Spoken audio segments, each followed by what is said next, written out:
Let the bass kick.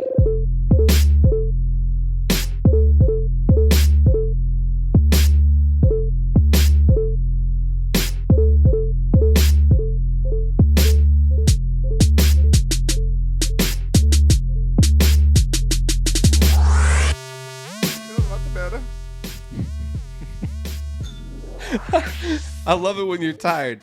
And since there's only 3 of us here tonight, you can't fall asleep and not get caught. Bro, this only happened like once in the last like 3 months, bro. Oh, maybe once in the last 3 episodes that you were on. Okay, same thing. Thank you, COVID. Okay, once in 3 months. Okay. Thanks, COVID. Once in 3 months. Maybe that does make sense. You know, you got to be ready for the times, you know, sleep or wake. Yeah. Man, it's been a while since we did the last one together, but we haven't. I've been solo a lot lately. It's weird. Yeah. Yeah. Solo dolo. Me alone in here with the guests. That's not a good thing at all. Can't get Will alone with a microphone. If you guys haven't noticed over the years, I just keep adding co-hosts. That's like extra insurance so I don't get us canceled.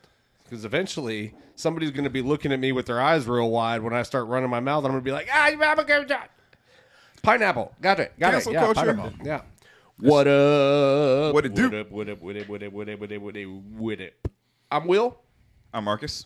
And joining us tonight is our homie. Been on the show multiple times. Maybe not as the Last Cash, but definitely as the Music City Disc Golf Podcast. But golf snaps to the great and powerful Jeff Casalina. What's up, fellas? Yeah, you're right. This is my first Last Cash. First time on the Last Cash. Well, it's way overdue. Jeff is a teammate of mine on Dynamic Discs. He also is the father of several disc golf phenoms, little pint-size crushers. Jeff has been in the... How long have you been in Middle Tennessee now? You moved up from Florida back in... Almost 3 years ago, I think. Yeah. So you've been highly active in the scene since you guys moved up here. You were you were president of Middle Tennessee Disc Golf Association at one point. Once. Yeah. Yes. So talk about, my favorite people to give golf snaps to, the people that put their money where their mouth is, and that was a hard thing to do. I mean, because you were from a different place, you were new in town, and it was tough too because that was in, 2020. I know when COVID hit, it was real trying as far as a smaller club like we have down there. So yeah, and the parks department down there is a little bit more. I would say probably conservative might be the best politically correct way to put it on the podcast. Yeah, they put a lot of restrictions out there for us to kind of deal with. Yeah, I know Sharp Springs also was just in the middle of a big renovation project, so you guys had a couple wrenches in your gears. But anyway, thank you for your service. And not only to the disc golf community, but also to our country. Because also a veteran. You are a member. Are you in with the Vets Disc Golf Club that Robert and them? Yes. Okay. So I'm part of that local chapter, the Middle Tennessee chapter, and I'm also on the team. Okay, dope. I was wondering about that because I knew because we had Robert and the founder Jordan Eubanks. We had both of them on to talk about the club, and that's something that's really huge that's been going on. And you've run the Veterans for Vets event out at Sharp Springs before. I played in that one at the very beginning of 2020. Yeah. And then, and now the Vets Disc Golf Club has popped up. And so there's a lot more events specific for veterans and kind of centered around veterans causes and stuff. It's really cool. Yeah. They just did the Memorial Mayhem. Mm-hmm. So that was fun. Yeah. We just had a great turnout too. Yeah. We had Jonathan and Joe from Sad Dog Discs on, and that was the first event they did payout for or vending for was Memorial Day Mayhem. Jake and Joe. Yeah. So we're here tonight because we just did some commentary for the Pig Farmer Productions coverage of the 2021 Seven Oaks Summer Solstice presented by Dynamic Discs. Boy, what a misadventure that was. Wow. Catch me outside. How about that? Only Just wait for the blooper reel. Just wait for the blooper reel, okay? The blooper reel is going to be It's going to be much better than the actual product itself, okay? Dude. Right, hitted the recording.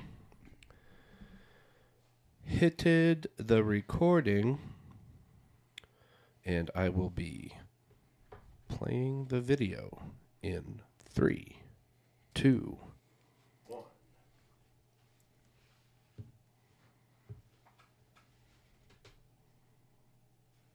What's up, Will? Hey, Will. Thanks for the great introduction. Glad to have everyone here today. This BTO tournament is going to be run by Ruthie. She's amazing. Also, we're going to talk about a little bit of Stop it, Will. Will, why'd you even ask me to do this about you? You're the guy. You have Welcome to the 2021 Summer Solstice, brought to you by Dynamic Disc. This is Marcus Rogers here, your Board of Directors Special Events Manager. I'm followed here. Who am I here with? in 3, 2. Welcome, everyone, to the 2021 Summer Solstice, brought to you by Dynamic Disc. This is Marcus Rogers here. We also have Jeff Casalina. How's it going, everybody? We are going to be giving a little color commentary over the Summer Solstice from, all right, let's start one more time from the top. One more time. Get it out the way.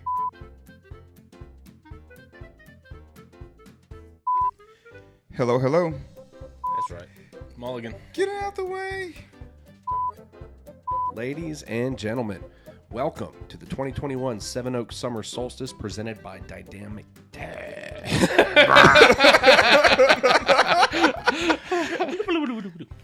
Wop, wop, The little brown ship goes up the creek.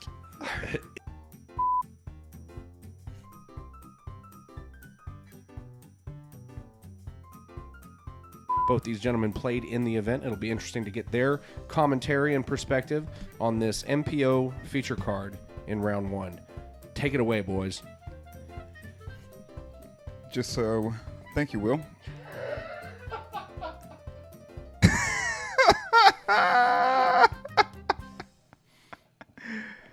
Holy moly. All right, so Dude, 8 I'm awake now. 8 failed takes. Each one of them over a minute long, and a lot of it was within the first 5 minutes though. yeah. It was like intro, then it's skydive. It was actually probably before the 2-minute warning. yeah. It was probably before even the actual coverage The started. coin. It was before the coin flip. Yeah. Yeah, it's going to be a pretty fantastic. And I'm glad that I'm still in the middle of editing our video from the solstice, because I went out and filmed a little bit. And so I've got those bloopers that I can use in that video. It's just going to push it over the top. Yeah, lots of pineapples. Yeah, lots and lots of pineapples, dude. It's going to be awesome. But yeah, so we're here to talk about a lot of stuff. One of those things being the 2021 Seven Oaks Summer Solstice. A lot of things that we can talk about that event. I mean, 31st installment, that event has been running nonstop for 31 years. I was the TD of it last year, and it was one of the most special events to me as a TD. Because some of the legends and pioneers of our community came out and played it. We had B. Gill, David Eiler, and H.B. Clark all playing on a card with AB, with Adam Baum. And that was just really, really cool to watch. And this year, Ruth Miller, Ruthie Toothy, a.k.a. Ruthless, a.k.a. Dr. Reverend Preacher's son, a.k.a. DJ Finish Strong. Ruthie, this was her first time running a sanctioned event. And it was a B tier. Yeah, jumped right into a B tier. Yeah, I mean, Watch out. A 2-day B tier at that.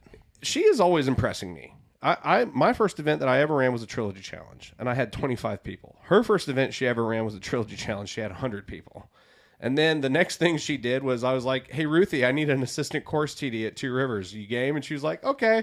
So her next gig was Music City Open, like only one of the biggest A tiers that ever was. So Solid, right? yeah, and now she was at the helm, official TD status of a B tier, and also the event's first time as a B tier. It's been a C tier for a long, long time. So a lot of historic stuff. Also interesting. One, Jeff, this was the third time you've played the event and the third time you've finished in second place. That's correct. We'll talk a little more about that. Also, Come on, bro. Already? I mean, come Seriously? on. I'm going to give it to him, baby. Hey, dude, you know how to rip a Band-Aid off? Yeah, real fast. Nice and slow. Yeah. All right. Also interesting, you had the hot round in round 1. You kicked everybody's ass. Even on the James field. Snappy Cole. Yeah, even Snappy Cole. Out of everybody, all divisions, you and MP40 had the hot round in round 1.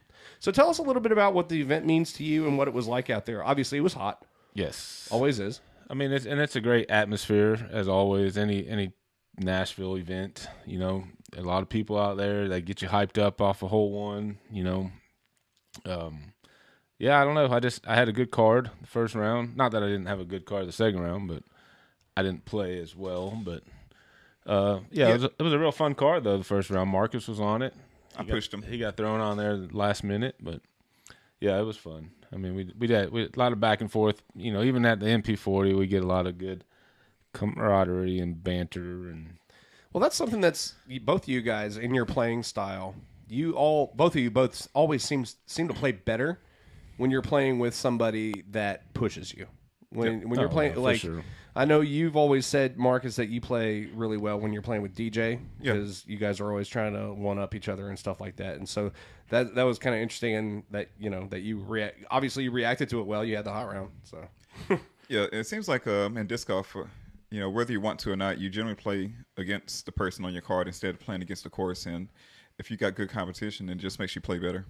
Yeah, I mean, and I like to play with the other Jeff. I'll give a shout out to old Jeff Lorenz because he keeps it real light. Off. Yeah, he keeps it real light on the card. I just need to get him to make more lead cards. Right. So Jeff, when you're listening, get out there and practice. Play better, bro. Love you, buddy. It's been a while. You should get better already. That's all coming from a good place, of course. Yeah, I love Jeff. Yeah, and one of my very dear friends.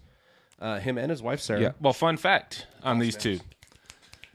They didn't know it until recently, but they were the first people that I met when I moved to Tennessee 3 years ago. They're always up in the mix. Because I live in Smyrna, and so at the time, Sharp Springs was under its renovation, so Cane Ridge was a good alternative, and I just happened to run into these two, and they allowed me to play with them, and so, yeah, it's always nice seeing these guys. Man, you definitely could not have picked a better welcoming committee. Yeah. Because they're fun. They're salt of the earth, true blue folks.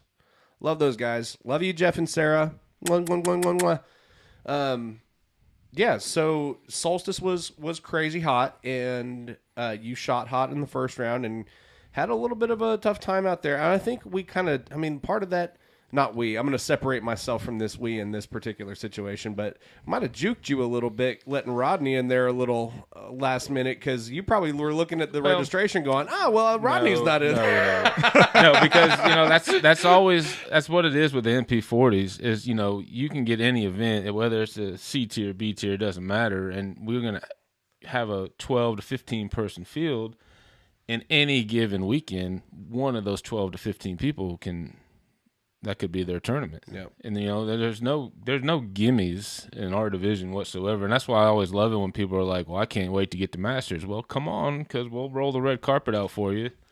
Then we'll whip your ass. Yeah. The competition is just as stiff. So, well, I mean, and we talked a little bit about this off the air too, but you got to think about who is in the Masters division, man. I mean, these are guys and girls in age-protected divisions that have been playing longer than us. And that, in and of itself, right, all on its own, is enough reason to give pause, to the level that they play at. But also the lessons that the people in the age-protected divisions have learned just through the time they've spent playing. They've played more tournaments and more courses. They've seen more kinds of weather conditions. There's a wealth of knowledge there. And my favorite thing about Masters cards is often just like you guys understand things at a level where you don't get shook emotionally. You're not shaken off course. You have a game plan. You come out there to play and have a good time. And you play golf and you let each shot stand for itself. Right. And you're always cracking jokes and having a good time. But this is always interesting is that those jokes always have a pearl of wisdom somewhere hidden inside of them. It's like you make a joke about a bad shot, but somewhere in that joke, you're directly highlighting what it is you did wrong or what you need to do to be able to pull that shot off better in the future. Yeah, and you and I were talking. And so if you're around that, you learn. Right. And you and I were talking before round 2 on Sunday, and I said, there's no lead safe. And I knew where Rodney was at, and I knew that he slays Seven Oaks, and I was honestly surprised that there was that big of a gap at the after round 1, because it really probably shouldn't have been. Well, that's the other thing about Seven Oaks, and we were, this comes up in the commentary, that we just did, but it's, anything can happen. Right. A person that knows the course well and is a hell of a golfer, a scratch golfer, can come out there and get one bad tree kick, which leads to another bad tree kick, and you can have a bad enough hole where you go into the next hole just completely off your pivot. And sometimes it's hard to come back from that. And I mean, you see it happen. It's rare. It's becoming more common, thankfully, but it's rare that we get coverage of events at Seven Oaks. And all part of that is because it's so wooded. Right. And because of the nature of the course, it's hard to have big events there. So you don't usually have people with cameras walking around. But it's that entire course is like that, man. You can know the hole like the back of your hand, get a few degrees off from the tee pad, one kick. And it can lead to a bad enough experience on one hole where every hole after it is just like, ah. Right. Then you're just wishing the round would hurry up and get over. Yeah, and you see people struggle when you actually do get to see video of people playing in tournaments there. It's like you see it in telly in round 1 of the Solstice coverage. He's on fire, and then there's a 3-4 hole stretch where he just keeps hitting trees, hitting cage, and the inners just, and then he comes off 1 or 2 holes off the inners, and he's kind of stuttering, and then boom, catches back on fire. And you see that moment, and that's a lesson that, I mean, a lot of pros can teach, but particularly age-protected pros, is the ability to realize you're in your head, climb out, turn it back on. Right. That's a skill set that only comes with experience. Yeah, I agree. You know, those intermediates, the novice, you know, even the advanced, they're all just trying to get their mindset for their next division. Hopefully they're stepping up to the next division. And then when you get in the pros, you see people that's like really, really in their mind. You know, they're in the top of their head. They're thinking like, oh my God, what did I do? What did I do? And then when you get like around people that's been there before, they've got that experience. They're like, you know, that's just a missed putt. I'll just make the next one. You know, I'll tell a joke. I'll get on to the next page. It's harder for people to move on.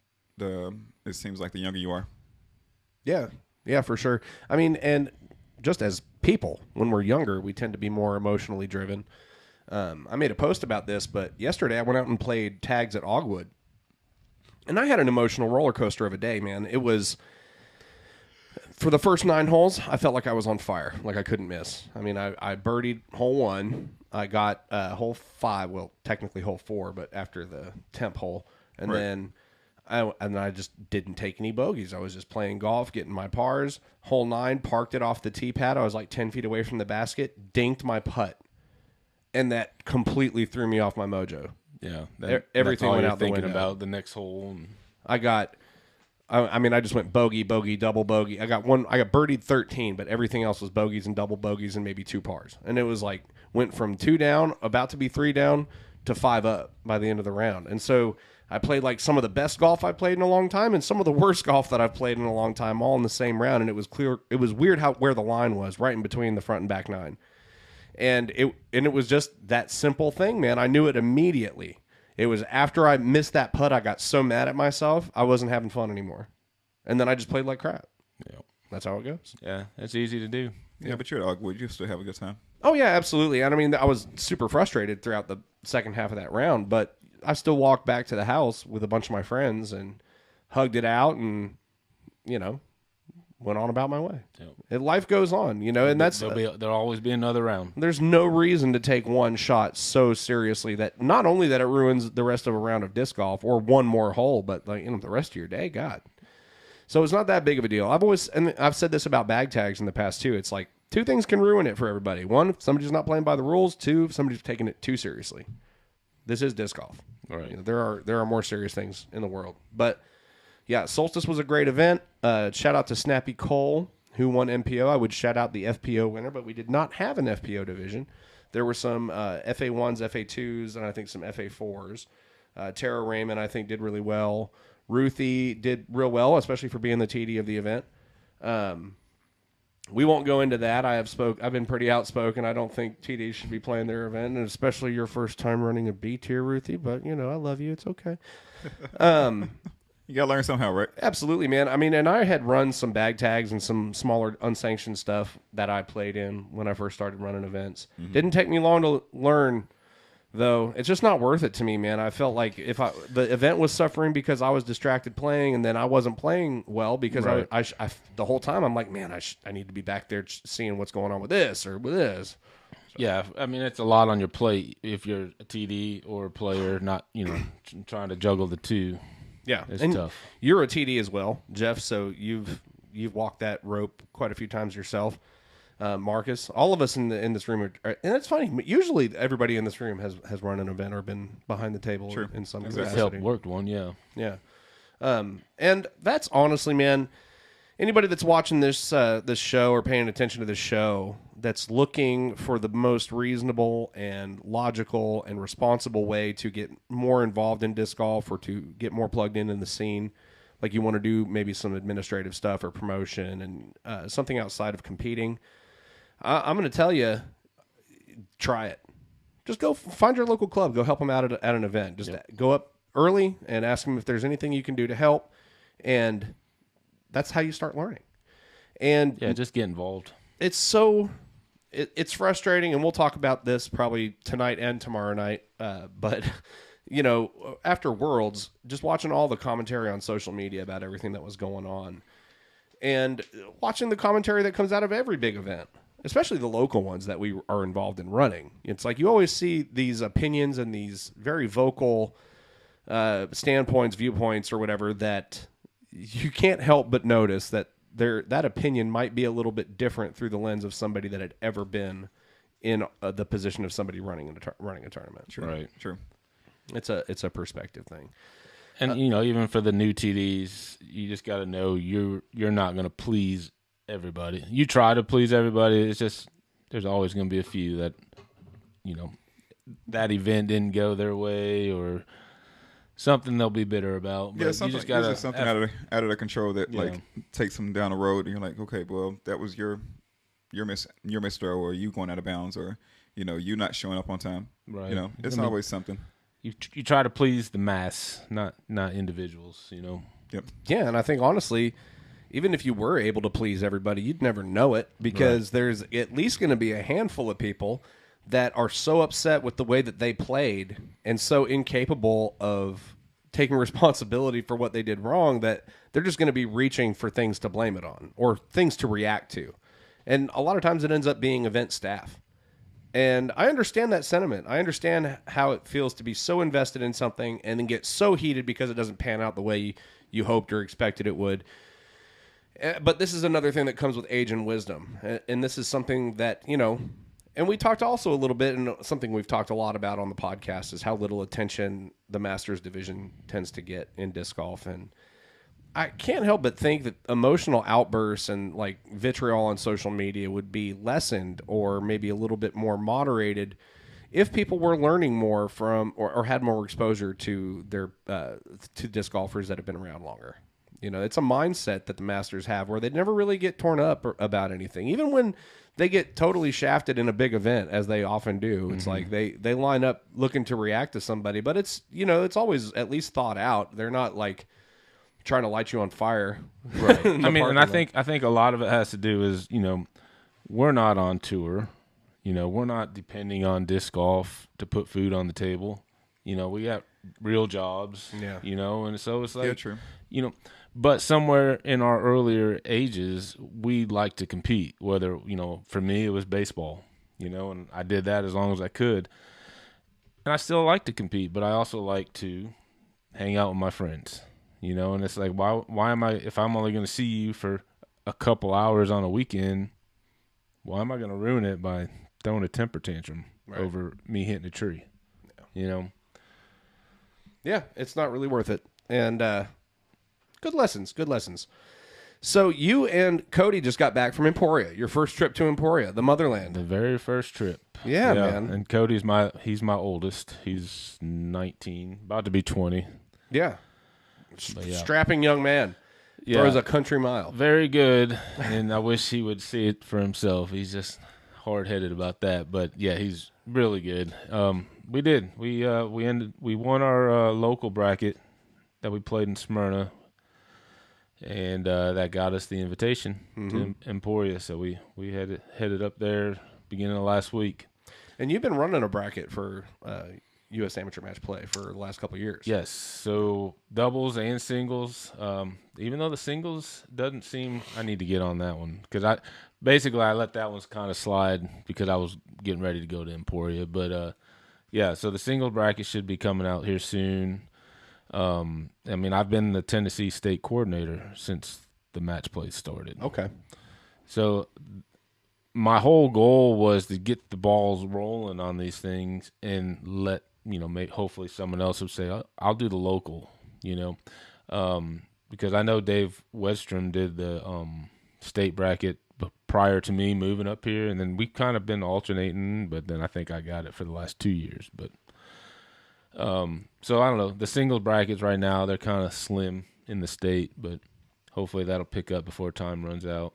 Man, I know, and this is something that you can be thankful for, audience, as a fan of the Last Cash podcast. This is probably the first place this is going to be talked about publicly, but I'm pretty sure that the people behind everything are kind of looking for some help in getting the information out. So just to be prepared, we got one of the team emails that came out from Gabe recently was encouraging people to try to get some more brackets drummed up in certain areas, and Tennessee was on that list. And I've been, we've been hanging out with Justin Morris and the guys from the Broken Still quite a bit lately, and I went out there to play the course for the first time recently, and I mentioned to Justin, I was like, man, you should run a bracket at the Still. And he was kind of hesitant because he just doesn't have a lot of experience as a TD. And I was like, this is one of those prepackaged kind of things that's like low impact. Everything you need comes out of a box, and they make it super easy for you. Yeah. So this is, a case study for anybody that's ever been interested in running a tournament. Like I said earlier, my first tournament I ever ran was a Trilogy Challenge. It's another one of these prepackaged, comes out of a box type events with everything that you need. It's real easy to get into.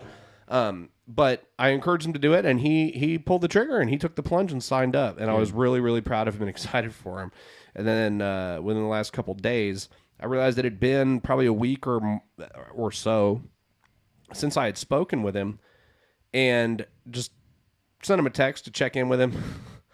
And I guess they've lost like half the course at the Broken Still. What? Yeah, like some of the holes, like 8 of the holes were on a neighboring property. Yeah, I heard about that, yeah. And the owner of that property is going to be developing it. So like 8 of the holes have been pulled. So what they're going to do is play from both tees on the 10 of the holes and play a total of 20 holes or whatever. Yeah. So it's a bummer because it's such a cool course, man. Yeah. So if you didn't get a chance to play it, it just got in the ground too, didn't it? Not too long ago. Yeah, it's been open I think for maybe a year and a half. Oh, okay. 2 years or something. It was not really. They weren't inviting a whole lot of people out there at first. I first heard about it. That whole crew was coming out to some events at Ogwood and stuff, and they were really hyping it up. And Justin tried like hell to get me out there to play it for a long, long time, and I finally did.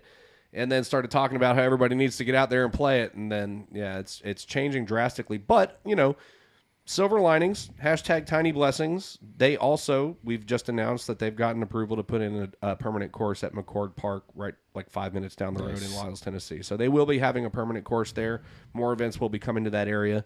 And they're already scouting more areas where they can build more private courses and stuff. So disc golf is coming to that area in a big, big way. Also, this is a good time to segue, I guess. Just spoke with and confirmed today. Next week, we're going to be speaking with, I'm quite likely going to mispronounce his last name. He'll correct me on this on the episode that we have him on. But Gary Rojan, I think is how you say his name. He's heading up the Dixon Club these days. Okay. And they've got an interesting new sponsor. It's a company called Drive Disc Golf, DRYVE. And they make a disc retriever that's made out of carbon fiber. And I guess Gary at one point had gotten one of their retrievers and made some modifications to it, attached it to his cart, had a picture of it that he had posted on social media, and the owners of the company or the developers of the product had contacted him, asked him about the modifications that he made. He explained, and they instead of like, I mean, they wanted to work with him, so they are coming to the club in Dixon as a sponsor. And they've got apparently a line of exciting products that Gary's really excited to promote. So he asked if he could possibly get on the show too. And I've been thinking it would be good to check in with the homies out in Dixon. So next week we'll get to talk to Gary about what's going on in Dixon and their new sponsor and all that cool stuff. Oh yeah, I mean, disc golf coming to West Nashville would be great, but that's a little farther west. I'm okay with that too. Yeah, but I mean, when you live in West Nashville, you're driving a half hour to play any other course, 45 minutes the other direction. It's not that much of a leap. You got that right. Yeah, Dixon's a quality course, Buckner's great, yeah. Mm-hmm. Buckner's great. And I mean, and there's more courses going to be coming to that area, too. I know the Parks Department there has been approached about adding disc golf to a number of properties. So more good stuff coming there. Also, tomorrow night, we're going to be in here with Stone. Stone Smith was just out there with Sarah Sinclair and Sean Sinclair at the PDGA World Championships. A lot to unpack there. Yeah. I don't know if we need to get into that just yet. We got enough time in one day to unpack all that. Oh, man, there's just so much to talk about. I guess one thing we should talk about, since it's fresh, is the shot heard around the world. No, not yet. No. We're Should we not not talk ready, about man. it? Come on, man. Wait another 3 minutes. Is it too soon? 3 minutes? It's too soon, man. Spoilers? No, okay, let's do it. Okay. Well, All right. Well, first, since we made that kind of a segue into it, I have something I would like to unpack. I'm going to pull it up here real quick. What? So An a local amazing tournament. posted this, Uh-oh. and I'm not going to put you on blast to the extent that I'll say your name, but you know who you are, and I love you. So it's okay. We all make mistakes, but anyway, man, this post, it was a sizable post, emphasizing how exciting the round was and how it ended and how exciting the ending was, and how it basically playing a tiny violin for how this person will never get to have the full experience of the round because they found out the result Come on. before they watched the coverage. Aw. And what really kind of, this kind of post would not be noteworthy. I mean, there's tons of posts like this. This happens so but much. he digs in, man. Yeah. Oh, I kind of gave it he. I was trying to keep it gender neutral, but it is a he. He kind of digs in by getting really, like, all caps heated about who spoiled it for him. And it's MVP's Instagram page. Now, Sunday morning, MVP posts on their Instagram, congratulations to James Conrad for winning the world championship. This guy had not watched the next day coverage, and he obviously had not watched the live. The live, yeah. So you had the live, you could have watched it. Either whether you say you couldn't or you didn't. You didn't watch the live coverage. It was available. Sure. You didn't. Sure. Next day coverage hasn't dropped yet. Right. So you would think he might have a little bit of ground to stand on. He's got legs under him, maybe.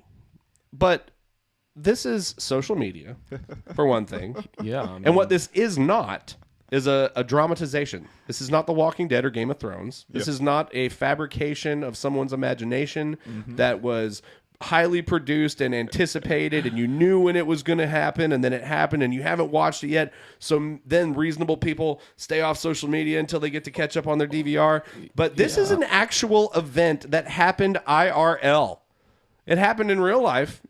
It happened. I mean, he could have A day ago. Sports Center spoil it for him. Yeah, anything. Oh, you're right. Anything. Now tell me this. Now tell me this. Okay. He's mad that MVP made a post on their Instagram congratulating James Conrad for winning a the world day championship. after. You literally have to.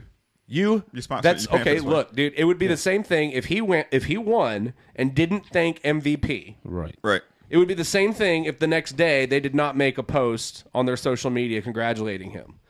It's the same negation of your responsibility in the sponsorship arrangement. Yeah. And on top of that, if a year from now, James Conrad announces he's going back to Innova, and then he goes on a podcast, probably not Last Cash, but if he goes on a podcast, Let's pull some he's strings. won a world championship Right. now, but he goes on a podcast and he talks about all the things that MVP didn't do for him.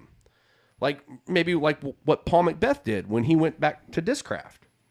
He went on a podcast and talked about how Innova was not promoting him. They were not making posts on social media. They were not pushing his products. They weren't doing all these things that he felt he was entitled to. So if in a year from now James went to another sponsor and then went public with all this information about what MVP failed to do for him, everyone, as a fan of James Conrad, would get their pitchforks out for MVP. They'd be like, everybody's opinion would be lessened of MVP for not doing the due diligence of promoting his huge, epic, biggest of all time, most important shot ever in disc golf win. Yeah. I mean, they have to say something. I don't understand why they wouldn't, Yeah. And he went so far as to call it some lame-ass post with no spoiler warning to try and sell more MVs. if they sell more, James Conrad makes more money. So shouldn't sponsors support their players like that? Exactly. I think so. Exactly. Also, dude, it's time for players and brands to understand. Okay. The most people who watch disc golf are watching post-produced next day coverage. Okay, maybe that's true. But there's so many easy ways that you could have watched the live, or at least parts of it, or just not looked at. If you know you couldn't catch the live coverage, then stay off social media. You just got to stay off. Or don't talk to anybody that you know that plays disc golf, because everybody else already knew. It literally has to be like the first thing on your mind, on the tip of your tongue, every time you talk to somebody. Hey, didn't see you yesterday. I know you know, but don't tell me, okay? Right. Hey, you over there? Yeah, you know about it. Don't tell me. Hey, social media, I'm not gonna be on your timeline today. Yeah, man, I don't know, and we don't have to get too much into it, but I've said this. It's not going to surprise anybody that's watched more than one episode of the show before, because I have spoken at length about how it's just silly to complain about spoilers in disc golf. Because in my mind, there's a clear delineation between like getting spoiled on like The Walking Dead or some TV show that everybody's watching and talking about. You're like, but that's like a thing. You show up to work. If you didn't get to watch the end of the show, you bypass the water cooler and go straight to your desk until you get a chance to watch the DVR. This is something that actually happened in real life. I mean, I'm glad in the past. I'm glad that people blew up like on Facebook, because I was watching the live coverage. Then I went away from it, and I was like, okay, well, it sounds like Macbeth is going to get it. Taking care of business. So I actually missed the shot live. I had to watch the rewind. Yeah. But I get on the Facebook, and I mean, all of a sudden, Miami's blowing up about Conrad, and I see J Ray's post about Conrad. I'm like, whoa, wait, go back to live. And then I get back on the Disc Golf Network, and here they are going to a playoff, and I'm like, what the hell just happened? So I had to like rewind and catch the replay of it. But I can't lie, I was also spoiler alert, spoiled. I don't know which. Maybe it was MVP, just like you read a second ago. But yeah, they also let me know, so I just had to go back and watch it. I just had to eat it up. I'm glad they saw it. That way I went back to it and at least caught the playoff. Oh, yeah. I mean, dude, I made an adult, responsible decision to spend my evening watching TV with my wife. And so Dr. Hoy texted me at one point, and he was like, man, what a finish to Worlds. And I was like, what happened? And that what happened right there, that does not and he texted signify me. what really happened. Your what happened right there should have been like, oh my God, what happened? That's a very well. I had already been right talking to Sean Sinclair for the whole week, because all the stuff that was on social media. I had been texting him like, dude, I'm dying to hear the real story on blah blah blah. Right. So I was already kind of keyed into the whole thing, and at this point, I was waiting for more bad news. I was like, what? Did somebody like get struck by lightning or something? Like what now? And no, he told me what happened. And I was like, oh, dude, that's awesome. And then you know what I did? I found the video and I watched it. And I was just as excited as I would have been if he hadn't. It still gave me chills watching the replay. And then and then I watched it for the 6th time, and it still gave me goosebumps. Yeah, I ain't mad. Why are you mad, bro? I think I watched it about 10 times, and then I shared it. As one does. As one does. Yeah. I think I shared over and over. I showed my wife immediately after like the 7th time I watched it. I was like, honey, look. She was like, wow. Even my wife, who hates disc golf now because of the last 5 years that I've put her through, she was excited about it. And I told her before I showed her, I was like, watch what happens. This is one stroke, last hole, blah, blah, blah, going into sudden death. Most epic thing ever. Look. Wow. Look, dude, if you don't react that way to that shot, even after you've been told what happens, like, I don't think that I think the problem might be. I think I told my wife the same exact way you did, but she had like a total different reaction. She was like, oh, that's awesome. So you hungry yet? I'm like, no, I'm not hungry. Do you even understand? Do I need to show you this video 5 more times? Dude. Look what just happened. Look at these people's reaction. Do you see Calvin? He never opens his mouth. I think my wife was kind of like giving me a little bit of an ego boost because I cleaned the dishes and I vacuumed the stairs. She might have been like, oh, wow, that's really cool. I felt like it was genuine, though. Yeah, not to toot my own horn or anything, but, beep, beep. Yeah. I vacuumed those stairs. We won't talk about how long it had been since I'd done it the last time. Dang cats. Come on, cats. Dude, lots of cat hair. Dude. Lots of cat hair. Lots of cat hair. It was like at the level. I didn't realize you can't even tell. It's like that beige kind of carpet that you can't tell is dirty, and then you start to run the brush part of the vacuum on it, and you just like for a second it's just me, and then you hear thunk. It's like a lump of hair. The hairball. Shunk. And then wow, the stairs are clean. It's just one sheet just comes off the stair. So here's the question: was James really going for it? Oh yeah. Oh, for sure. Oh yeah. Yeah. Absolutely. In that situation, there's nothing left to lose. 100%. Yeah. Everybody thought he'd already lost. Yeah. Yeah, why not? He could. I mean, obviously he has that in his wheelhouse. He can throw those putters around like nobody's business. He almost killed Harper with one at Ravenwood a few years back on a 400-foot hole. So yeah, I absolutely think he was going for it. I think that was pretty clear. I mean, if you're in that position. I love how he took his time right there. Usually you see somebody take their time and they'll like mess up a shot. You know, how's the phrase go? You study long, you study wrong. And he literally found the perfect line through the wind around all those fans. I mean, from what they were saying, he was staring into the sun. You know, the sun was right in his face. The sun was right in his face. Yeah. And you hear people talk about the stars aligning or stuff being predestined or whatever, man. Oh, yeah. But there were so many little things that are part of that video clip that just seemed like it was meant to be. Yeah. You know, Yeah. one, he's looking at that line. What other player in that spot even has a shot? Like, it's a he flick works shot. those putters left to right on a backhand like All day nobody's long. business. Yeah. Like he's ordering a No, pizza. the shot was a flick shot all day. Yeah, for sure. And he probably threw 6 flicks, maybe the whole Yeah, five days he played. And this is after he's already had total? one ace in tournament play at the World Championships on hole 16. Oh yeah, Which that hole 16 ate everybody else's lunch the entire event. People were like, Obi, in the water, Right. not on the island, blah, blah, blah. It was like over and over again. And he had already aced that. Now 2 holes later on 18, he's got that 250-foot shot. I mean, what other? I don't see anybody else throwing that in. I can't imagine on the last 9 holes being, what was it, 6 down going into the last. I mean, 6 down as far as like 8 holes being played, and then on the 9th hole you throw it in from 250. Mm-hmm. How much on fire do you have to be, dude? And you see him close his eyes, and he closes his eyes for this long moment, and I was like, oh, he's committing to this. Yeah. he channeled. Sure.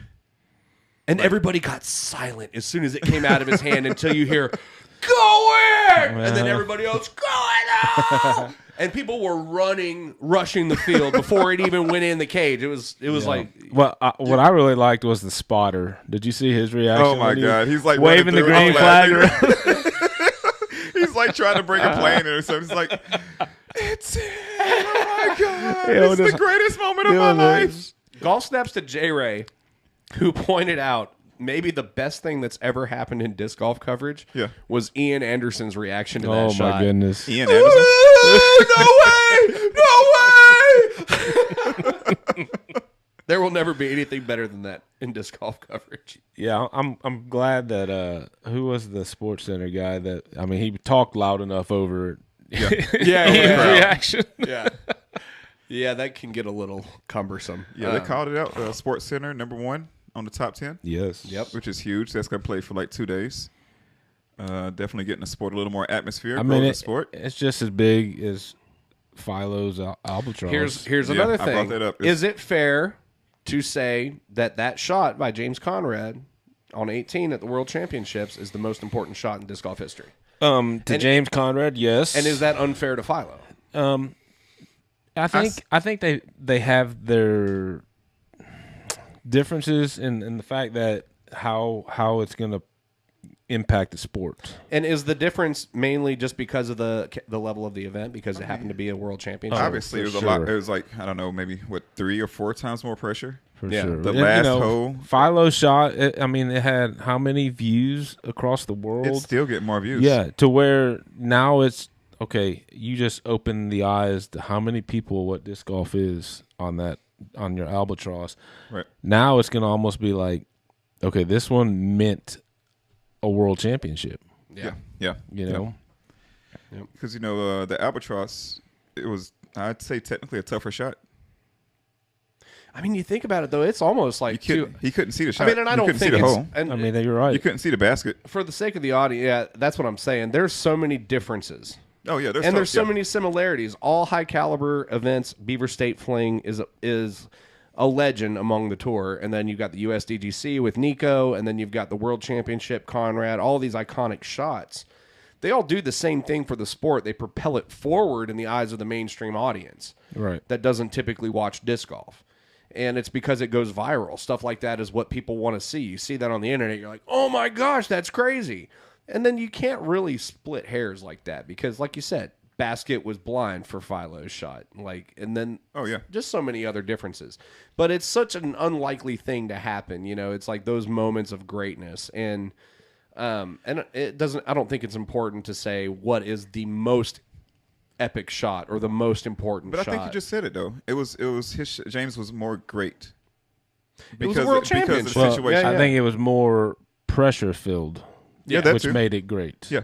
Philo, not to take anything away from his shot, but I'm sure he was playing to get down the fairway. If that shot makes as far or as miss, he could. makes or miss, it really doesn't affect his round that much, Right? Because the shot would have been parked if he missed it. Yeah. If he hits the basket right there and it's right next to the basket, we're still talking like, man, that was a great shot. Yeah, good But eagle. Even if he, was it eagle? Like, what's anything better than an eagle? If he got like the greatest score right there, it still didn't mean as much as the last shot. Right. And I think if you're talking about the disc golf community and what's the better shot, obviously Conrad's is going to probably be the top right now, and just because everybody knows the pressure behind it. Oh yeah, and especially with the way that Paul and Beth was playing. I mean, if you even look at the thumbnail on Jomez, it's Paul and Beth. Yeah, that's how great Jomez is. They set you up by putting a picture of Paul McBeth when actually the thumbnail should have been James Conrad. And Macbeth had a very classy post the day after. I don't know if you guys saw that. I didn't see it. Congratulating James, and he was. I'm paraphrasing, obviously, but as hard as it was to take second, it was very classy and the world champion like. So when you do a shot like that and you make all of your competitors go wow, the people that finished before you, the people that's like waiting to see what you did so that they can like figure out where they land, because I might be in the top 5, I might be in the top 3, and then everyone that's still trying to get into your money, into your pot, sees that shot, and everyone their jaws just drop. Yeah, and the meme game right now is on point. Guys are going crazy over that. And it's bad. That they're bashing Macbeth for laying up. You know what? He made the right play for him at that moment. Oh yeah, I mean, he made the right play. Yeah, And you brought up class, and Marcus, I think I don't forget which one of you guys I mentioned it to, but this is something that I've been thinking about over the last few days, because this is something that always gets thrown around big events whenever somebody does something epic. Is class act. You see that term thrown around a lot. Oh, what a class act, and I saw a lot of stuff from a lot of the pros over the course of this World Championship, and not all of it is something I would call classy. What I would call classy is, like you said, Paul Macbeth making a humble, quiet post, congratulating James, his friend. Remember, these guys are all friends and girls. Congratulating him. And again, how are you going to miss finding out who won when everybody in the world is congratulating him, including his sponsor? But that's classy. Or Katrina Allen and James Conrad winning a world championship and not making a big scene or throwing shade at any of the event staff or the PDGA or anything like that. You didn't see posts from them on Instagram or Facebook leading up to the end of the event complaining about conditions on the course or complaining about decisions made by the TD or complaining about this or that. You didn't see any of that. They were competing. Yeah. They were focused and competing. And you can only have so many jerk moves during an event. That's classy. Yeah, that's true. There was a monopoly on jerk moves, apparently. Thanks, Brody. Yeah, dude, I don't know if you saw my post. I was like, I just thought it was really funny. Everybody always blames the PDGA, too. And yes, I understand that the name of the event is the PDGA World Championship. So it's, I understand why you would blame the PDGA. But you got to understand how that's the other thing is people that haven't run tournaments don't understand how this stuff works. So much of the stuff that the PDGA gets constantly blamed for has nothing to do with them. It's not a decision that they made. It's a fumble by somebody else, or it's something that was out of their hands, and they take the blame for it. And they don't get credit for a lot of the good stuff that happens. Like I saw one comment that said something about how awesome the Disc Golf Network live coverage has gotten and how awesome it was to be able to watch it live at Worlds when all that stuff was happening, and how the PDGA really ought to get its act together and that they could really do a better job by their players. Do you not realize the PDGA isn't a media company? They don't do live coverage. They contracted the Disc Golf Network to be there doing the live coverage. So isn't the fact that they went out and hired the Disc Golf Network to do the live coverage, isn't that the very definition of getting their act together? Yeah. You weren't saying this about Disc Golf Network 2 years ago when they first started. Remember what everybody was saying about their live coverage then? Mm-hmm. And everybody kept saying, it's going to get better. It's going to get better. Just be patient. Be glad that you get to see it live. And everybody's like, but it sucks and that shit has stains on it. I mean, dude, and this is what we're talking about when we say it. If you're going to be a TD or something, be prepared for for everybody to never be pleased, man. It's like, it doesn't matter how much time you spend and how much money you spend making an event special and building its reputation and building its hype and its mythos and all this stuff. You forget to reserve the entire driving range at the golf course, or that's not a part of your standard operating procedure is to reserve driving ranges. I understand if it's there, okay, maybe, but to me as a TD and knowing my relationship with the PDGA and what capacity they operate in with our events, that's on me. Now, if there's a driving range there that can provide a better player warm-up area and it's feasible to get access to it, yeah, absolutely. I think it's a good idea to do it. Do I think not doing it amounts to a huge oversight? And does the event staff or the PDGA deserve to be completely discredited in their operations because they didn't reserve the golf course? And I want to tell you something because I talked to some people that were there, and the offer was made to reimburse Brody. Yeah, I read something. It's not about the money at that point. No. And I will say, because I'm always dancing up for the PDGA and standing up for them, but it was a real boneheaded maneuver for Justin Manichelli to get on Frolf Center and say that what Brody did was a jerk move. Now, that's the kind of thing plenty of people were thinking, that, hey, why do you need to white knight about it and kind of make a big spectacle out of it? Now, I also understand Brody's perspective because he found an opportunity to create a better situation for him and his fellow players, and he went ahead and did it because he had the resources to do so. And I even kind of understand the reason why he made a post about it. It was because mainly he wanted to let everybody know, hey, you can go warm up at the driving range. Right. You know what I mean? You don't have to throw into the net. I do not think that Brody is an evil dickbag of a person. I guess I should probably put up the profanity alert, but I don't think that he did that in a malevolent way. I do think that it was an oversight of a certain extent on his part to put it out there like that and not think about how it might seem to the people that put in months and years of work into getting ready for that event. Well, I thought I had read something where they used a certain warm-up area during the Utah Open, and I don't know if it was just the nets or whatever they had, and they said that worked out good for them at that time, so they probably thought, well, why wouldn't it work good? I mean, I guarantee you half the players weren't even thinking about there being a driving range there. No. They were, and then it was like, oh, Brody rented out the driving range. Cool, let's go check it out, I mean, I get everybody's motivations, but Justin Manichelli saying that it was a jerk move, that was probably not a good look. And then especially when you're already on your heels, when everybody's throwing accusations at the PDGA for how they've handled the marking of the OB, and then now, this and this and this and all these other things, and then to say that was a jerk move. It's like, come on, man, you're kind of reaching here. Now, to be fair, again, I understand where everybody was coming from because that was a sentiment that was thrown around, and some people did honestly feel like that was a jerky thing to do.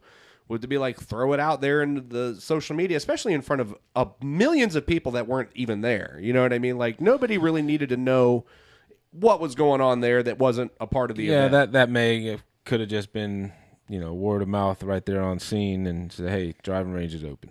Yeah, go through, go warm up.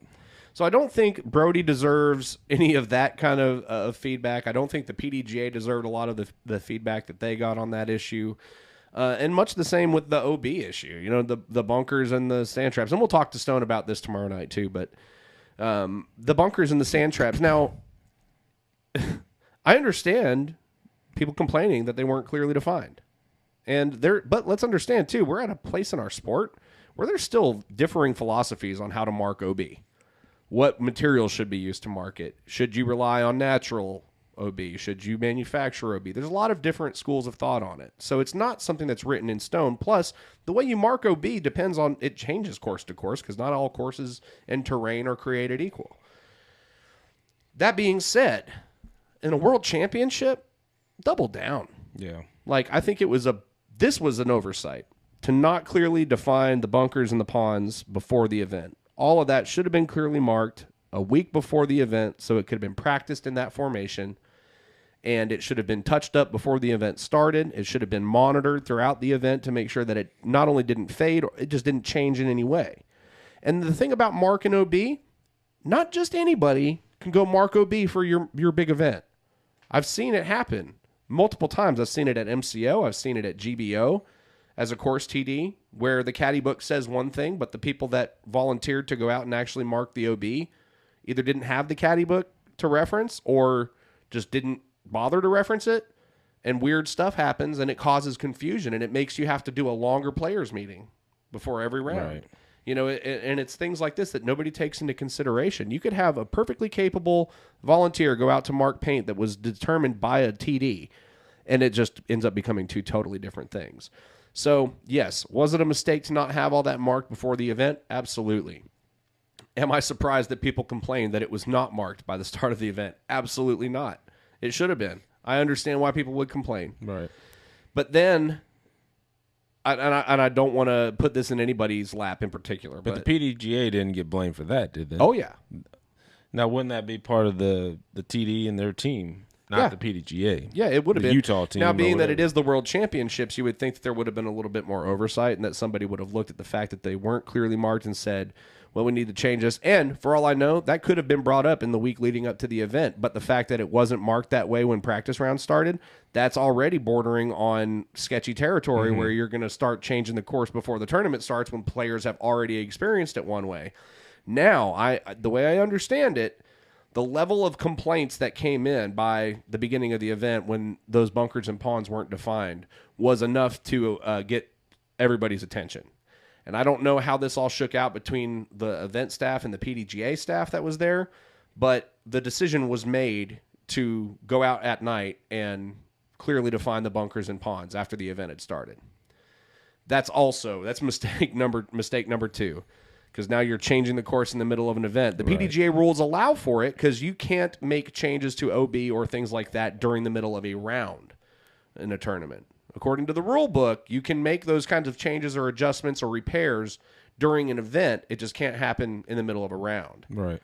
So they were within the rules to make those changes. Very inadvisable in a world championship especially.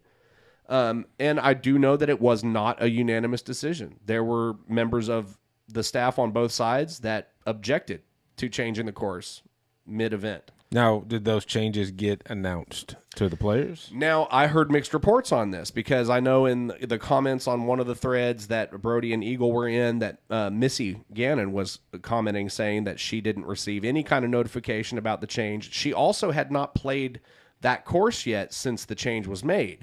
It was like the next day, MPO was out there playing it. She was hearing it secondhand from a bunch of people that were out there playing it or had just finished playing it. She hadn't been to the course yet in her rotation, and she hadn't received any notification. So it's possible that the notification went out in pools just the same way the event was scheduled in pools, because I do know that I did see a copied and pasted body of text from the email that was issued to all the players after the changes were made. I think they should have had Brody put out the changes. They could have got. I think so. Obviously, everybody's paying attention to his Instagram, him and Eagle. I mean, and this is just the whole thing, man. This is what I'm always saying is when you see something that doesn't add up or you think somebody's not being given a fair shake, go to the source and ask a question. Make an at least somewhat reasonable attempt to educate yourself Instead of before jumping you on start Facebook. throwing accusations around and getting a movement started that's going to affect people's careers. Right. Because it does. I mean, that's the whole thing is by halfway through the event, the people that had sacrificed the last 2 years of their life to plan and execute this world championship after everything that happened in 2020, they all worked their asses off to make this thing happen. And to see the whole thing come apart on social media like that, for the whole world to see that wasn't even there and a part of the event, I know better than most what a kick in the gut that is. And it makes you question why you sacrifice all that time and energy. It makes you question why you care that much about these people and why you work so hard for them. And especially when it's mostly people that, and this is where terms like entitlement come about, is because the opportunity to get the information was there, whether by asking a question of the TD or if you'd ever run a tournament before, you'd know how this stuff works and you'd have a little bit more grace for the people that are in these positions. And that's where classy comes in. Well, you made a big circle there. You was- came back Man, to it. I almost forgot about where we even started. Good job, bro. Wow, what just happened? We went I'm all the getting- way to I'm Clarksville, getting and we good at- came back to Nashville. I'm getting good at it. And he would. Over the river, He through stayed the on the woods, same grandma's road. house, back in the fairway. I was like hook, line, and sinker, I know, right? all in on this, and I totally forgot where we even started that segue. Class. Yes. You are welcome. It's time for the break. Hey, that was a classy move. We can take a break on that one, right? But yeah, this is what Just I'm messing. saying about class, guys. It is classy to hold your opinions to yourself. Think before you speak. Ask questions of the people who know who you know have the answers, because the people with the answers to those questions were running around there with logos all over Yeah. them. So find somebody with a staff badge. Ask them what's up with this, what's up with that. You'll know a little bit more. And then the next time you see somebody else asking about it or talking about it, then you can spread the truth. And wouldn't you rather be spreading truth than misinformation and half-baked opinions with no basis in reality? Right. Wouldn't you rather be one of those people? I know, like, for me, man, I would rather be on the side of the truth. Yeah. And I would rather be on the side of positivity and not on the side that is throwing hornets' nests into packed full rooms and just slamming the door and running away. Right. Like- And those guys have played in enough PDGA majors too that Big Dog is always out there. Like, Oh, yeah. you can't miss him. He's always makes his presence known. and Sean Yep. and Todd so there are resources out there to get the answers you're looking for. and Jade. And here's something that I bet has not been done nearly enough: golf snaps to Jade Sewell. Golf snaps to Jade, dude. And his team, the Utah Open team, I believe is the team behind the World Championships. Man, under not the most ideal circumstances, they stayed the course, and they allowed us to see the shot heard around the world, the most important shot in disc golf history. They created the opportunity for us to witness that. True. And that would not have happened without Jade and his team, and without the PDGA, and without the Disc Golf Network and everybody else that poured their heart and souls into that whole thing. And I understand why the pros would complain. I understand they're invested. It's their career. They're in it for money. I'm not that, and that's going to be misinterpreted to it. They're not in it for money. I mean, that's their livelihood. Right. Yeah. Like that means I something. mean, they are in it for money. I mean, that's how they survive. But yeah, but that's not it's to say it. They're in it for the That's not money. the That number one sounds goal. like Right. a criticism Yeah. or We're something. in it for a lot more, but the result is definitely to get paid Yeah. when you're playing at a professional level, and that's what you agreed to. Yeah. So And I don't know. And it's all about, I think, too, the younger players tend to be a little bit more hard on their sleeve, and they don't understand yet the way that they're using their platform to have that, to participate in that kind of a narrative. It detracts from their appearance to the public. It's not high road. This is why, I encourage everybody to find a woman that will tolerate your many flaws and marry her. And every time she tells you throughout your life to take the high road, listen to her. It sucks, dude. It's no fun taking the high road. Low road is much more instant gratification type feel good stuff. But dude, the high road pays dividends in the long run. Yeah, man. It takes some character to sack up and pilot yourself onto the high road. But man, that's how relationships are made. That's how bridges are built, not burned. That's how everybody keeps each other afloat. Because yeah, disc golf is growing, but it's still a pretty small pond. And this rising tide, we all need to ride it together, and we can't do it without each other. Yeah, because it's like every little thing that happened led up to that moment. You know, maybe he doesn't get that or finish with the birdie on hole 18 if they didn't make these changes that we're talking about right now. Yeah. You know, if somebody didn't complain and maybe he like read that post and it made him feel a certain way, like everything leads up to where it's supposed to be. Yeah. You know, and if some of those things wouldn't happen, maybe we wouldn't have the shot of the year, the shot of the century for disc golf. Yeah. Or it would have looked way different. Yeah. Yeah. And I don't know, man. Let's all try and remember why we're in this, why we love disc golf. What has it done for you? What made you fall in love with it? And do we do this to share it with other people so that they can fall in love with it and have the same kind of benefits too? What good does it do to focus on all the negative, man? It just doesn't do any good. Don't do no good. Nothing. Did you want to break? Hey, let's break it up. I mean, we're just over an hour. I mean, I don't know what you have planned for your evening. I know, Marcus, you're trying to leave. Actually, it's 7. You need to get out of here, don't you? No, I'm good. Okay.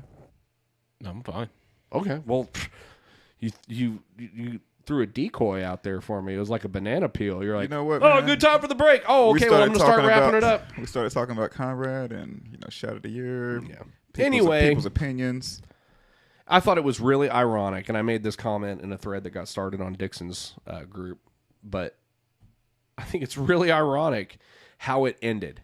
Yeah. After all that noise and static on the socials, that's how it ended. In a flood of positivity. Right. Have you ever seen a crowd that big go that insane? No, you have not. And you're not just talking about, that's golf the stuff. everyday That's golf spectators. You look at how many NPOs and FPOs that stuck around to watch that and their level of excitement that they had as well. I mean, yeah, we all see the Calvin's reaction, but then when they panned over to Macbeth on the camera and he just like, oh my God, or whatever he said. And then I saw my friend Michael Gibney. He posted a video that he took on his phone, and Cam Colglazer's next to him going crazy, and it's like you saw Ricky Wysocki running out on the fairway. I mean, yeah, everybody from the Double G was the first person running out there to give him a high five. Yeah, from the 1050s all the way down to the 960 rated guys are all getting excited. Everybody. So yeah, I mean, when you get a chance to inspire everybody, not just a MP40, not just a novice, not just the pros. When you get a chance to inspire everybody, that's what disc golf's all about. You taking your opportunity, you're on the big stage, and you do something so great that makes everyone jump out of their shoes. Yeah, and this may, maybe it's not. I hope it's not, because Conrad's a good player, but this might be his only world championship he ever wins, and everybody is going to remember it. Mm-hmm. Yeah, that boondoggle right there goes down in perpetuity. That's a chamois that you can ring out forever, dude. Yes. Because, yeah, he won a world championship, and that's huge. But also, like you said, that's something that just gives and gives and gives. Because disc golfers, for the next 20, 30 years, when they're first falling in love with it and they're power scrolling through the internet looking for disc golf content, the Albatross, Nico, Shoestrick, all those are still going to be the videos that everybody sees. Just like Mark Ellis and all those guys were the first videos that I got to watch, when I first started looking into it. It was those old Discraft videos and stuff, and Schwaberger and all that. So, I mean, it's a huge contribution to the future of the sport, and it's intangible to him right now. That's going to be something that doesn't sink in, or he doesn't really grasp the full impact of it for years. Yeah, I'm betting. I mean, or just keep riding that high. Yeah, because that's a big wave to come back down off of. And like you said, it might be his only one. Look how many people have never even gotten one, and how many people have only had one. Right, legends, giants in the sport. You're talking about Avery Jenkins has had one. Eric McCabe has had one. Yep. Like, these are like the figureheads of our sport that only got there once. Mm-hmm. And you think about it in competitive athletics, man, you get a tight window there. Yeah. You're like age 19 to 29, maybe 32 if you're not an extreme outlier. I mean, in the competitive pro touring, right? You know, how many years has Barsby been playing, and then he picked up his true. right on the back end of the opportunity. I mean, that's the kind of thing. He's right there at that age where people are starting to count you out. Mm-hmm. You know, even like other people, like Cam Todd wasn't a spring chicken when he got his world championship. Right. You know what I mean? And that was a surprise to people. So I mean, it's a real thing, and this is why it's so unfortunate that we don't pay more attention to Masters, because a lot of the people on the Masters circuit, man, they're not old. You know what I mean? These are guys that have been off the pro circuit for maybe less than 5 years. Well, they're still, you got Johnny McRae. And he's still Johnny McRae whooping up on the MPO. Playing MPO. I mean, that's the thing is these are worthwhile. MJ. Yep, MJ. These are worthwhile players, and they're worth following, and they're worth paying attention to, even at this stage in their career. There's still lessons to be taught by them and learned by us now. And I think it's unfortunate that they go to a Masters World Championship and feel like they're not anything, that it's not a spectacle. I think that's something that we need to do in disc golf, is we need to bring the Masters up to the same level of prestige as they do in traditional golf. I'm definitely not one for leaning on the parallels between disc golf and traditional golf. I think that those are played out and they get tired after a certain extent. Oh yeah. But that's one that I think we could really take a note from and take a play out of their book. The PGA, I mean, like the Masters, dude, it's the Masters. You know what I mean? Like that should be a prestigious event. It should be an accomplishment to get to the Masters division and get to play on that stage. And I think that the Masters World Championship is in great hands with Tim Barr. I know. I'm looking forward to it. Tim Barr is a great TD. I mean, he's definitely somebody that I've looked up to as a TD for a long, long time. And I think that that's going to be awesome for Tennessee to have that here. And I look forward to talking with Tim. You know, these are people I haven't gotten to have conversations with because I've been so wrapped up with other club stuff. But I think that all of the best TDs and promoters in the state of Tennessee, I think we do something special here. And I think that we should all be networking together to bring the highest caliber events to Tennessee. I think it's time for that.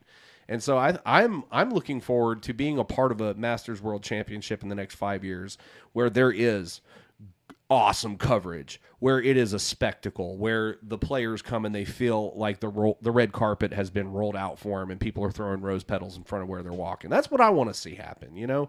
And I think we can get there. I think this enormous growth that we're experiencing, one big opportunity that I don't think anybody is seizing yet is the ability to embellish the state of things for all these smaller divisions, these age-protected divisions and smaller demographics. Because now we have enough players where we can actually run more women's events, more Masters events, more AM-only events. And we can actually shape the entire experience around something that is worthwhile and meaningful to them.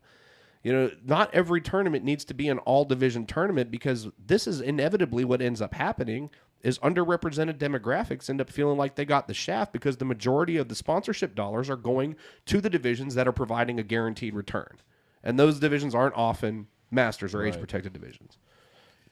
So, I don't know. I'm going to keep saying it until people start paying attention. I'm about to have I don't know if I should jump in that pool too, but yeah, you're Masters tour coming. Yeah, I think we should. I think we should have. I mean, and this is also the same thing. Like, you know, big ups to Feldy and everybody that's involved in the next generation stuff and the new amateur tour.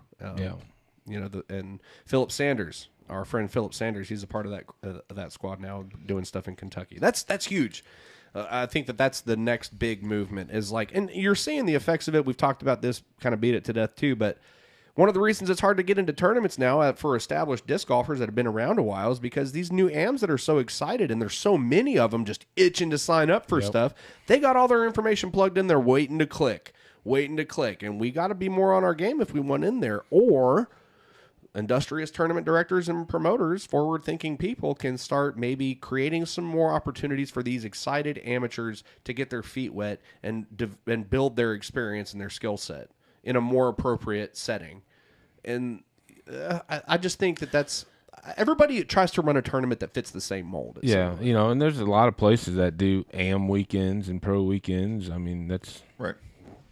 That's a tricky situation too, because I know we talked about doing that with Music City Open. on multiple occasions. But the problem there is if you bring everybody to town on one weekend to see the pros, and then you have the AMs come play, you lose all your volunteers. Right. And all of the, it's really hard to spread out sponsorship over 2 weeks.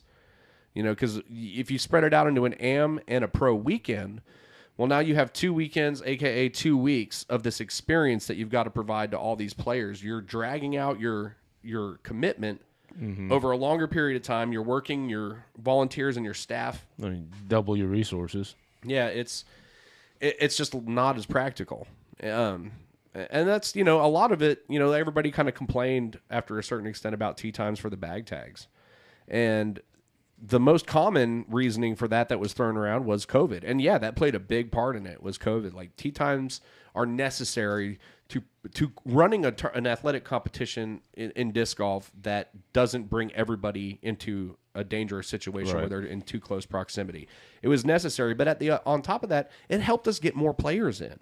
It helped us manage the workload better and make the event smoother and a better experience for everybody. So that's just the thing, is we're at a point now where it's just numbers. We got to start doing things more efficiently, more practically, and we have to provide fair experiences for everybody. It's not fair to pull from one pool of money all the time and provide experiences for people that are not necessarily paying into that same pool. It's the same concept as taxation without representation. It's what led to our country. Right. You can't take this money from this group of people and give all of the benefits of that money brings around to somebody else. And I don't think that that's necessarily what's being done. Definitely not by the PDGA. The appearance of that is definitely there because there's just so many more amateurs. But at the same time, like, we need to be embellishing the experience for more people than just MPO, FPO. For sure. It's time. Time for that. It's time. You're right. Is it time? We calling it? Embellishing the last podcast is not underrated. Marcus's words have left him. I had to pull that out my. You never finished your coffee. That's what happened. Yeah. Hey man, that's what I ride home, bro. Oh yeah, you got to save some. Gotta spread it out like 2 weeks. Okay, that was bad. Yeah. This is commentary on two video and then a podcast. And Jeff, thank you. It was fun. Yeah, I had a blast. Yeah, it was a good time. I'm glad we finally were able to get you over here.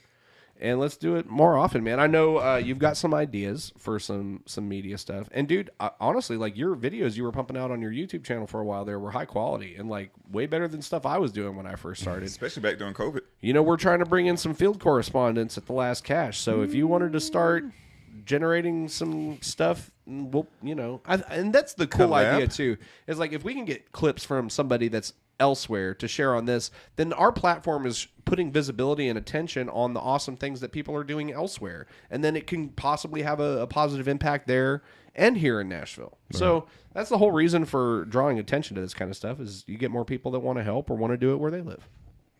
So don't look for opportunities to complain, look for opportunities to help and to make a positive change in the world around you. I got one more thing.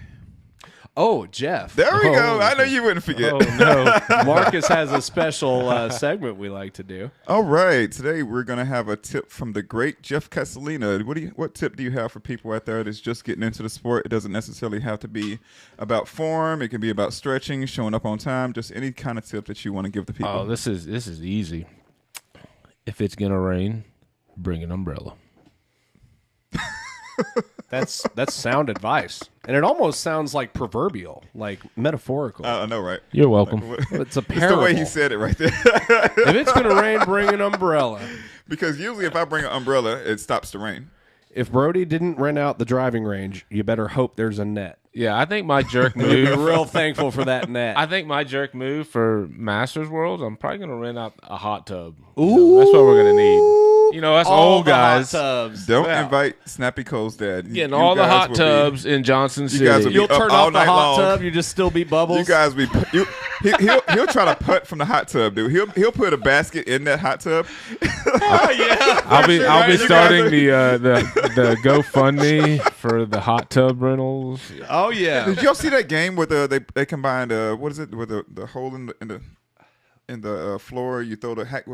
It's almost like hacky sack. You're throwing a ball. Cornhole? There you go. I'm sorry, I'm not playing cornhole. Wow, you're not white. Did you see that video I shared?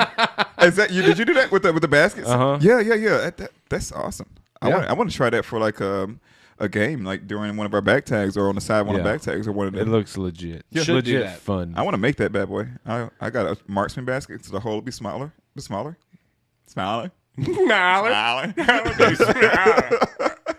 But no, I'm in We love gotta with have that. the hole big enough to go over the marksman. So Right. Yeah. I mean, do you think about all those cool ideas? Like that's how like the pyramid of baskets started, where they had the baskets up in a pyramid, and then that Robert's was so much fun. Big Z's Dis Dat Dough, Yeah. where he's got the tic tac toe grid out of PVC pipe. That's a good one. You know what we haven't done in a long time? What, Will? Disc darts. You remember disc darts? disc darts. You weren't here for disc darts. The last time we did disc darts, this was probably, I want to say 2015 or 2016, probably 2015, at Two Rivers. So where hole 1 is now up on the hill in the back by Briley, if you look down the hill from the pavilion to that bottom down there.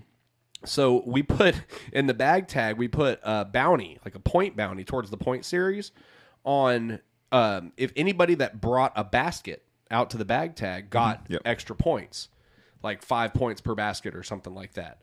So I brought like 2 baskets and got myself an extra 10 points.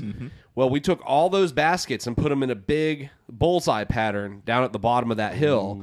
And in the very middle, we had a bullseye basket up on top of the center basket. And so there was extra points for the top basket for the bullseye, and then there were, it was slightly lower points for the one that it was on top of, and then slightly lower points for the ones in the ring outside of it. But it was this giant, I want to say we had like 70, 80 baskets down there, dude. You look up from the hill, and it's just like a field full of baskets, and everybody just took, dude, people threw in disc darts longer than the round took. Like people were up there just crowded up on the hill, just launching discs down. It was a big, I give it that big little time. USDGC flair when they throw over the lake. Man, that's something we ought to bring back for real. MCO. That's real. I mean, I love watching that video. That's so much fun. Man, if we could find a good spot to do disc darts for MCO. Yeah, I was surprised when I was, part of the board at Middle Tennessee, and then we were getting ready to plan one of the events, and I said, "Well, y'all ever done Skittles?" And like nobody knew what Skittles was. Yeah, that doesn't happen a lot around here. I was like a Southern Nationals thing when I was down in Florida. They're huge on that. Like every event, it's Skittles. Because someone's bringing home a basket. But yeah, apparently it's a big hit because they kept on doing it. So that's good. Yeah, I was talking to Joel Rogers when I had him on the podcast, and apparently overall stuff is making a comeback. Starting to anyway, like because there's only 3 states that have a state championship that is run consecutively, and it's us, Virginia, and I forget what the third one is, but apparently a lot of the state championships now are bringing back overall, and they're starting to do DDC and MTA and freestyle and all that stuff. Guts. And guts. And I think that is the game. that's right there. the stuff we need to bring back. I'm Dude, sorry, we can leave that one, DDC, bro. That's I kind of scary. love DDC playing and guts. guts, man. I mean, because those are fun, dude. I have Those are guts fun discs too, so if anybody wants to ever game it up, let's do it. See some MTA for sure. games. We might have to start a Last Cash Guts squad. But see, that's the kind of thing too. Is it's like now that we have so many players, why can't we bring back some stuff that the Age Protected pros would love to do? You know what I mean? Like most of the people that play in Masters or MP50, They've and played above, those little games They know before. those games from the overall events, and if we were to incorporate those back into the events that are specifically for the Age Protected pros, Yeah. dude, that would be huge. Doesn't Alabama do something like that, like a disc? Yeah, they have like a Jam multi-discipline. or something? Yeah. Yeah. Or was that? No, I was thinking that wasn't Boogie Bottoms. No, not Boogie. I thought it was some. I know some what you're thinking of. It's on the tip of thing, my yeah. tongue, but that's the kind of thing I would be excited to start bringing back. And and now with all these private courses that we have everywhere, like that's a perfect place to do it, man. Yeah. I mean, just you can go ahead and mark the field with the courts that you need for this stuff. Play your round of golf, and then send everybody out for a field day. I mean, I've had an idea of trying to get something down at Sharp Springs. I'm in, dude. A big, I'll help. Like disc festival and get those guts tournament because there's college intramurals that play guts. I mean, they might travel down ultimates, get the ultimate squad going, there's plenty of room. Yeah. At Sharp, it's just a matter of getting with the Parks Department and block off a weekend for the use of all those fields, you know. And then obviously we got, you know, the mosquitoes in the back that we can play disc golf with, and And you hear every one of them as your disc cuts through the air. It's like and just killing mosquitoes. yeah, so, Fat ones. Why's all this? What are all these little red dots all over my? Yeah. Oh, This is a rough time of year to play. Dude, it's been hot. I mean, and even the days it hasn't been hot, it's just been like you walk outside and you're instantly coated with a layer of water. Like, don't take a shower in the morning; you'll be wet all day. Right. I was in a warehouse for 15 minutes today. I looked like I just walked through a car wash. It was ridiculous. All right. Anyway, dude, hour and a half went by super quick, and that was after we did commentary. We have been prolific and productive young men tonight. we definitely should have did this first. Yeah, then you would have been all exhausted about to pass out No, doing bro. commentary, doing word salads. Hey, man. All right. Ladies and gentlemen, thanks for tuning in. I guess this is episode 39. I didn't know how I was going to work it in there. This is kind of a spontaneous bonus episode. So everybody, you're going to get 2 episodes this week. What up? Thanks for tuning in to episode 39. If you're watching, if you're listening, please subscribe. It really helps us. And you won't miss anything. And we put out all kinds of stuff. Go onto the YouTube channel. Check out the last 5-6 videos. There's all kinds of good stuff in there. And until next, we're doing this again tomorrow night. Hey, tomorrow night we're recording with Stone Smith, so stay tuned for that one. We get to talk about some more James Conrad. Yeah, we'll talk about all the world's drama all over again All tomorrow over night. again. Just rehash it. We'll criticize everybody for spreading around the negativity, and then we're going to talk about it for 2 days straight. Thanks for tuning in, Put it guys. on the internet. Yeah, love you. You make it happen. Love you. Bye-bye.